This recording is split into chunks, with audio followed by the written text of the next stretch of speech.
ومن لم يحكم بما أنزل الله فأولئك هم الكافرون।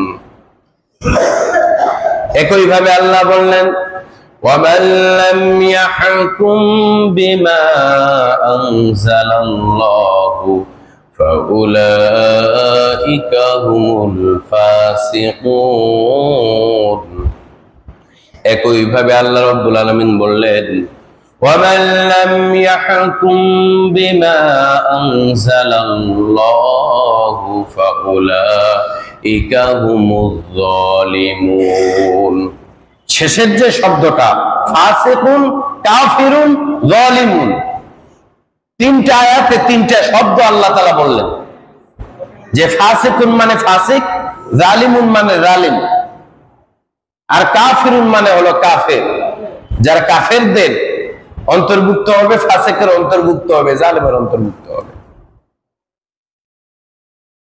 তার আগে কি বললেন? যারা আল্লাহর নাযিলকৃত বিধানগুলোকে বিধান হিসাবে অমান্য করে, মানে না, এরা ফাসিক, জালিম আর কাফের। এত বড় কথা আল্লাহ তাআলা বললেন। সমাজের কয়জন মানুষ আছে আমরা এই কোরআনের আয়াতগুলোকে মানি?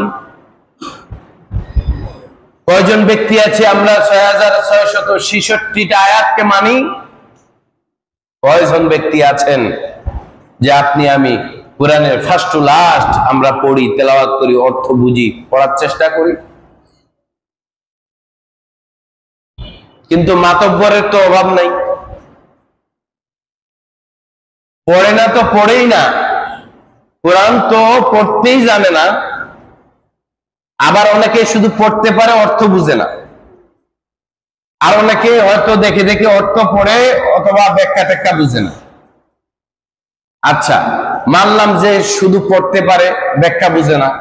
কেউ আবার আরবি পড়তে পারে, অর্থ বুঝে না। আর অনেকেই আছে যারা আরবিটাও পড়তে পারে। অনেকেই আছে কি আরবিটাও পড়তে পারে, কিন্তু এর মাতব্বরির কোনো শেষ নাই। হুজুর যখন ওয়াজ করে, বয়ান করে, আয়াতগুলো বলে, তখন যায় বাইরে সমালোচনা করে যে এগুলো কোরআনে কোথায় আছে। বাইরে কি বলে? কোরআনে কোথায় আছে? হুজুর মন গড়া বক্তব্য দিয়ে গেল। কত বড় জালেম আর ফাসিক! এগুলো খুব কষ্ট লাগে এগুলো কথা শুনলে। এর মতো মূর্খ,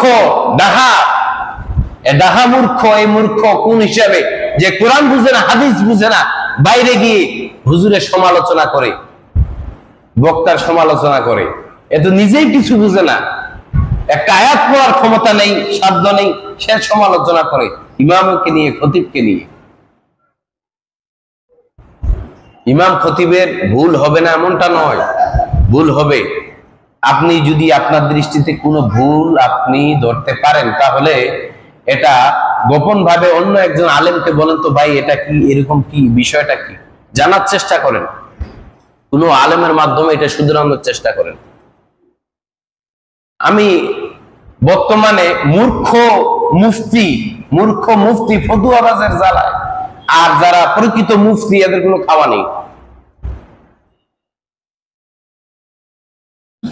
মুসল্লিদের মধ্যে অনেক মুসল্লি আছে নিজেরা ফতুয়া দেয়, একটা আরবিতে নিজের নামটাও লিখতে পারে না, ফতুয়া দেয়।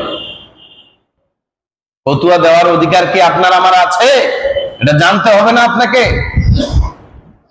আপনি ফতুয়া দেন যে এই যে হুজুর এই কাজ করে, এটা কি ঠিক আছে? হুজুর জানে ঠিক আছে, ওই জন্য করতেছে, আরে জানে না, বললো যে নাজায়েজ কাজ করতেছে।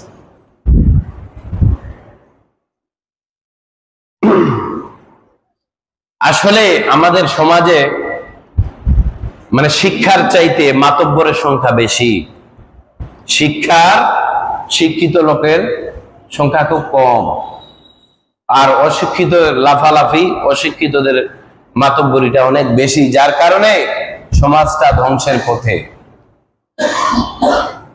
এই যতদিন পর্যন্ত আমরা শিক্ষিত মানুষকে মূল্যায়ন করতে না পারবো, শিক্ষিত মানুষকে আর ইমাম আলেম ওলামাদেরকে সামনে না দিতে পারবো, এদেরকে সামনে নেতৃত্বে না আনতে পারবো, ততদিন পর্যন্ত সমাজের কোনো ব্যবস্থা ভালো হবে না। আমরা সমাজের মূর্খগুলোকে নেতা মানি, সমাজের সবচাইতে নিশাখর বদমাইশ এদেরকে সভাপতির পদ দেওয়া হয় বিভিন্ন দলের। এদের দ্বারা কি কোনোদিন সমাজের উপকার হবে? এটা কি আমার বক্তব্য না, এগুলো শিক্ষিত বই পুস্তক থেকে আপনারা পড়ে জানতে পারবেন। যে নিশাখর, যে গাঁজাখর, সে 10টা লোক, 20টা লোক, 100টা লোকের নেতৃত্ব দিবে, সে কেউ কি নেতৃত্ব দিবে? সে তো নিজেই নিশাখর, সে তো শিক্ষিত মূর্খ, সে আপনাকে বা 100টা মানুষকে কি শিক্ষা দিবে? সমাজের ব্যবস্থার পরিবর্তন চাই, পরিবর্তন আনতে হবে। না যদি পরিবর্তন আনতে পারেন তাহলে আপনি মুসলমান দাবি করিয়েন না। আল্লাহর দোহাই লাগে, আপনি যদি নিজেকে মুসলমান দাবি করেন তাহলে আল্লাহর বিধানটা বাস্তবায়ন করা আপনার উপর ফরজ, আপনার দায়িত্ব, কর্তব্য, এটা আপনাকে মানতে হবে। এটা আমার বক্তব্য নয়, সরাসরি আল্লাহ বলেছেন। আর এটাই যদি আপনি মেনে থাকেন তাহলে অবশ্যই আপনাকে বুঝতে হবে যে আল্লাহর বিধান যদি আমাদেরকে বাস্তবায়ন করতে হয় তাহলে কোন মানুষগুলোকে আমাদেরকে নেতা হিসেবে মানতে হবে বা মানা উচিত, তাদেরকে আমাদের সামনের কাতারে দেওয়া উচিত, এগুলো আমাদেরকে বুঝতে হবে। প্রিয় ভাইয়েরা আমার, এই সামাজিক, এই অল্প জীবনের, এই ক্ষণস্থায়ী জীবনের এই হায়াতটা আসল হায়াত নয়। এর চাইতে অসীম, যার কোনো শেষ নাই, শুরু আছে শেষ নাই, সেই আখিরাতের জীবন আমাদের চূড়ান্ত জীবন।